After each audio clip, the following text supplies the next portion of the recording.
Alright guys, after being completely screwed over by StarRail devs, we now have confirmed information about the rerun banners for the next patch. We have the usual new characters as Acheron and Aventurine, but instead of Fushwen and Topaz, who most of the community initially thought would get a rerun, we actually get Luocha and Jingliu. Man, these reruns are way out of the mark. But anyways, setting all that aside, in this video, I'll be giving my overall thoughts on these 4 characters, and give recommendations on who you should pull based on where you are in the game. I'm a day 1 player and I've discussed and made videos on some of them, so I think my word has at least some value when it comes to recommending characters. So leave a like if you enjoyed the video. Without further ado, let's get started.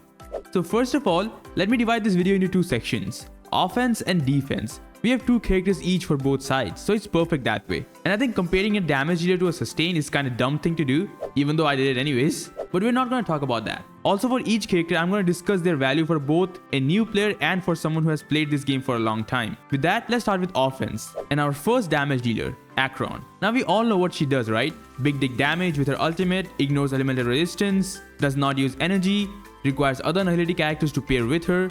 You already know what she does anyways. If you don't, you can go check out my last video. I explained her whole kit in detail, so you can look at that. I just don't want to explain the same thing for like 5 times. So getting straight to the main point, how does she compare to our already established one of if not the best DPS in Honkai StarRail, Jingliu. Now we all know how crazy Jingliu is, right? She has some insane amount of self-buffing in her kit, like no one else, and like over 2000 attack. She also has extra turns. Whenever she gets 2 stacks of syzygy, she gets to take action immediately. She is also very efficient with her skill point consumption and overall a top tier damage dealer for any player. And when you look at this, it's really hard for anyone to compete with her. But now that we are so much ahead in the game, with new content and challenges, and new characters especially for those challenges, now we have some fair competition. Even though these 2 characters are hyper carries, with no other thing in their kit except damage, I think these 2 characters are better or worse depending on where you are in the game. To explain this better, for a new player who has just started playing, Jingliu is a better character, just because she's so easy to get into.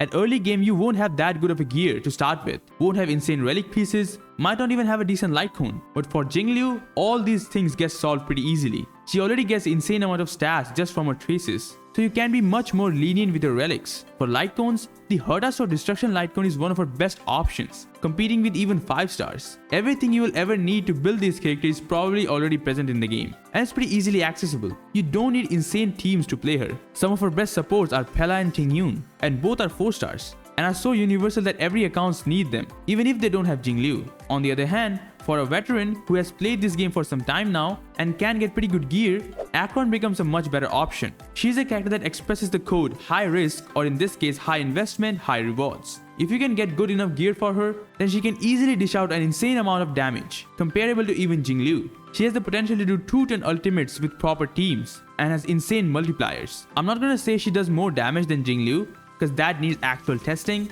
and I'm not gonna sit here and recommend you guys something based on a whatever YouTube video that showed her doing a fuck ton of damage. Of course, I'm not saying that Jingliu cannot do insane damage when you give her insane gear.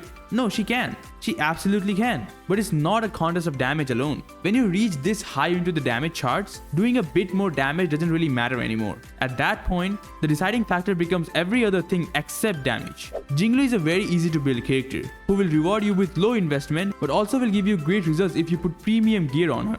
Acheron is someone that is more for a person that can give her good quality gear. You cannot accept her to do crazy damage if you can't give her the stuff she desires. And that is where she falls short of Jingliu.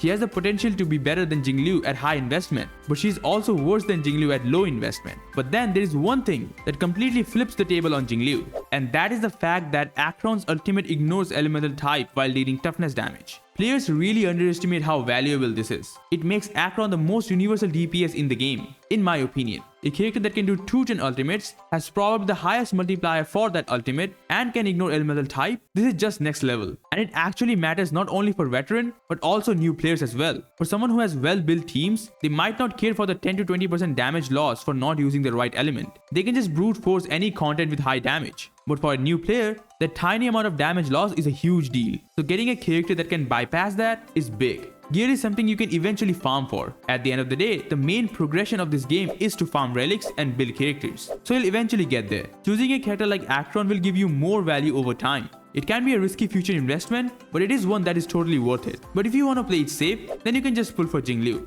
and she will deliver. And it's fine to play it safe. You don't have to think about the future just because you're a veteran. A long-term player can take a more safer approach. And at the same time, a new player can also be on the offense. So choose which path you want to take. They both prefer similar supports like Pela, so they are not much different in terms of what they need. Yeah, Acheron doesn't really have great free-to-play light cone options like Jingliu, but you can use Good Night Sleep Well, or you can just buy Well's light cone from the shop, and that can be a decent option as well. There are ways to play her, she's not completely out of options. One other important thing you need to look at is their banners. Jingliu's banner, let me tell you, it's completely out of order, or something like that. Not a single one of these characters work with Jingliu. Well, links can work as a sustain, but it's not worth pulling just based on that alone. Acheron's banner on the other hand have Pela and Gallagher, both of which has perfectly synergy with Acheron. So if you do pull on this banner and get at least one copy of both Pela and Gallagher, your team is pretty much built. You just need one last Nihility character or any support, it doesn't matter, and you have a perfect team. All these factors just solidifies my already made argument that at this point, Acheron just provides more overall value than Jingliu to any account.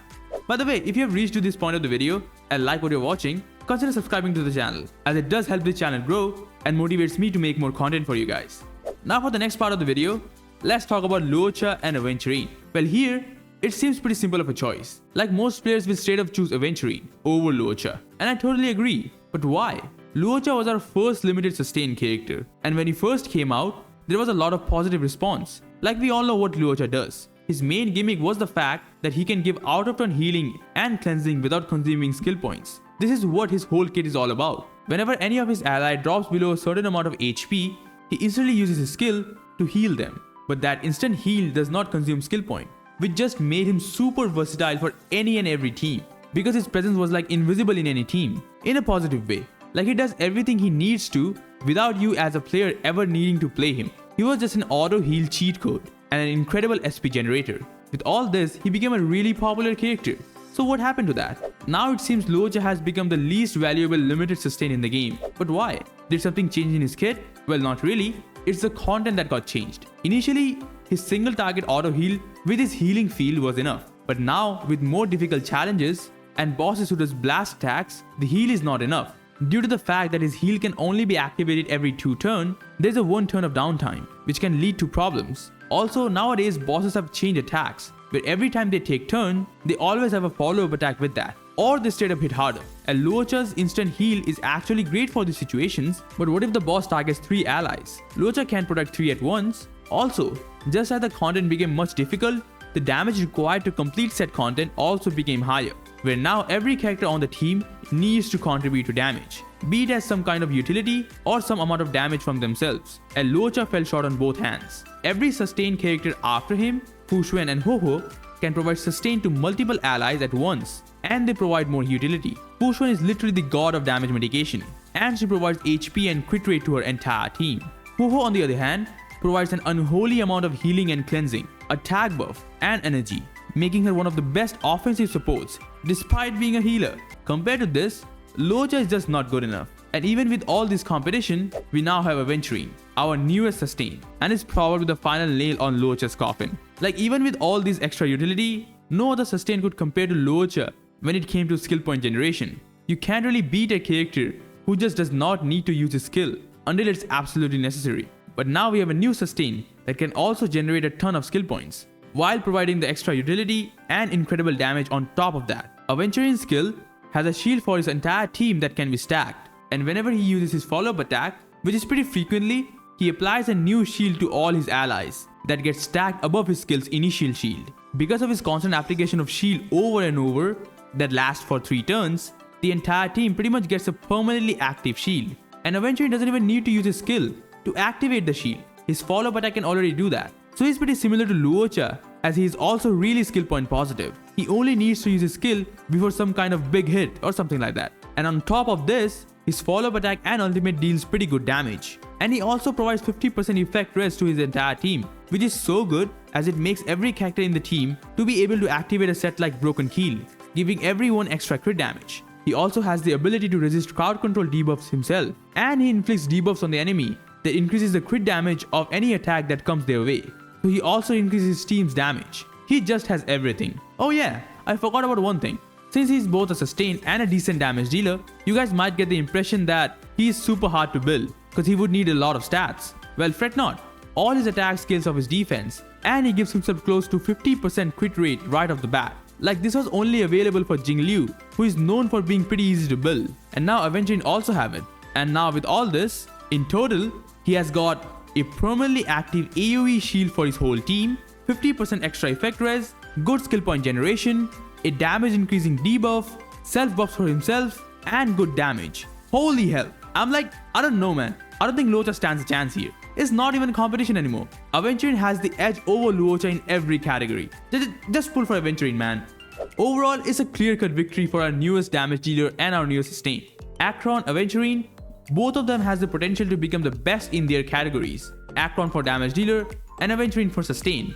We are looking at the best here. So just straight up, depending on your needs, if you need a damage dealer, pull for Acheron. If you want to sustain, pull for Aventurine. And that's gonna be it for me. Do let me know about your thoughts in the comment section, or if you guys are pulling for any of these characters. I myself will be pulling for Acheron, and for the first time, I might even go for a Lycoon. She's just too good to pass up. I will be streaming my pulls on the day of her release, so stop by if you want to check out my shitty luck. Or maybe I'll get her early, who knows. Though for this video, thank you very much for watching, and I'll see you later.